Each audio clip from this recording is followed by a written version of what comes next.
కీర్తనలో మనం చూస్తే 36వ కీర్తన 7వ వచనం నుండి మనం చదువుదాం. దేవా, నీ కృప ఎంతో అమూల్యమైనది.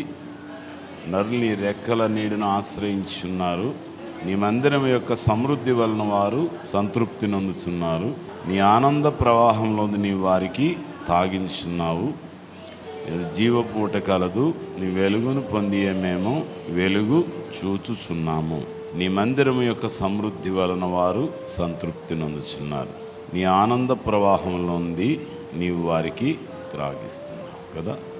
చాలా అద్భుతమైన మాట. ఈ give them drink from the river of your delights. 132వ కీర్తనలో 14-15 వచనాలు మనం చూస్తే, ఇది నేను కోరిన స్థానము, ఇది నిత్యము నాకు విశ్రమ స్థానముగా ఉండును.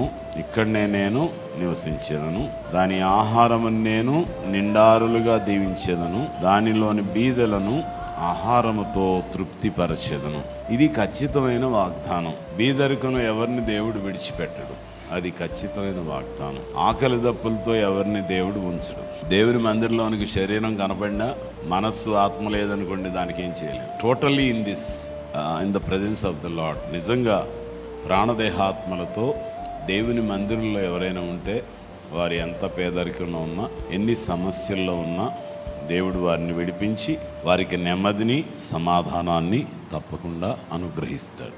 అలాగే సమృద్ధిని ఇస్తాడు. ఈ విషయాన్ని మీరందరూ ఖచ్చితంగా జ్ఞాపకం చేసుకోవాలి.